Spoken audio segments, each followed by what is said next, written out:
If you taught a class before and you noticed that you know the stuff so much better now after teaching the class, then you know that the work that you did is the one you should make your students do too. Hi, I'm so glad you're here. Thank you so much for clicking on this video. I'm Michi. I'm a PhD student at the University of Hawai'i at Manoa in second language studies, and I want to help you today to improve your teaching skills. Maybe you're a new grad student and you're supposed to teach a class all by yourself, or maybe you've been teaching for a while now but are trying to up your strategies a little bit. I think I can help you. Let me know in the comments if there's anything that I don't talk about today and you want to know about, then I can definitely help you. Make sure to click on the subscribe button if you want more videos like this, and give it a like. Thank you so much.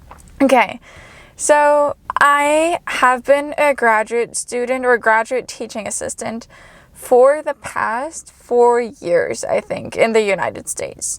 And before that, I did a teacher education bachelor's and master's program. Ooh, there's the parking attendant, and I don't have a parking ticket. It looks like they left. That would be lucky. I made awkward eye contact. Anyway, I've been teaching for the past 4 years and also got a master's and bachelor's in teaching languages, teaching education in general in Germany from RWTH Aachen University in Germany. And I think I have some tips to share with you on how to handle students that might not want to be taking your class, how to make your class more interactive, how to make it interesting, and just how to have fun in class without having to prepare a 40 or 60 minute presentation every single day that you're teaching, because that's exhausting. So I think what's the very most important thing when you're teaching a class is that you know how on your syllabus, usually in the US, classes have a syllabus and it states all the learning goals for the class, right? And then there's a calendar and it states the topic for each single week and each session. Usually there's no learning goals per session, which is very odd. I don't know if you have those in your classes. That would be great, but I haven't seen that too much. And that's what you have to figure out first. And I think that's the most important step for teaching a class. Because let's say you know your learning goals for the entire class, you know the subject or the topic for the class, but what do you want your students to take away from the class? If you just lecture for 60 minutes or 45 minutes or however long your class is, your students are likely to not take away much. If they're super interested in the topic, then they might be thinking about it after class, they might be directly applying it to their own context. If this is their topic, then you have nothing to worry about. They're gonna think about it, they're gonna think further, they're gonna have questions, they're gonna wonder things, they're gonna maybe even email you if you have further materials. Those students are fine. But what about those that don't care? The ones that don't have a certain interest in your topic, the ones that maybe are just lacking too much background information so that what you're telling them, they can't ever connect it with what they know. So what you're telling them is just completely out of their world. All of those students you won't get if you just talk at them. So I think what you have to do is you have to figure out, okay, what do I want my students to take away? Is it, I just want them to remember these things? Is it, I want them to be able to compare and contrast these two models, or I want them to be able to apply this to their own context. I want them to be able to evaluate something. I want them to be able to explain something in simple terms. All of those things and more are great skills to have for students and go way beyond just, understanding something or just memorizing something. And maybe this is the link to what I said before. If your goal is for them to compare and contrast something or to apply something, then the understanding, which kind of is a requisite for the application, for the evaluation that you're asking them to do. The understanding will come by itself because they have to understand to compare and contrast something. If they're not necessarily interested in the topic, they won't even try to understand because there's no reason to. They don't have the goal to do anything beyond understanding. Maybe this will clear it all up. Have a look at this picture of Bloom's taxonomy. I don't know if you've seen this before, but it goes from very simple, basic learning levels to very advanced levels. So you can see that understanding, remembering, applying, all are the foundation for higher order thinking skills. And those higher order thinking skills are the ones that you want your students to have, right? So yeah, there's two main reasons for why you want to teach those skills. One is that it'll force your students to do the understanding, to do the remembering, because you have to you know, do the application, do the evaluation. And the second one is because you want your students to do better than just remembering. Yeah, I hope that makes more sense now. Maybe the remaining question then is how? How do you get your students to apply something? How do you get your students to evaluate something, to explain something in simple words, to compare and contrast something, all those things? And what I do in my classes is I give my students tasks that are low stakes, but have an actual real world impact. So I give them a task that could be compare these two models for our student newsletter, compare these two products for our student newsletter, discuss the advantages and disadvantages for our podcast series. And then, you know, I make them a little podcast icon and upload it somewhere. And the class is split into different groups. They get to use fancy microphones. Hopefully your university has some tech center or library equipment that you can use to have them feel like they're actual podcasters.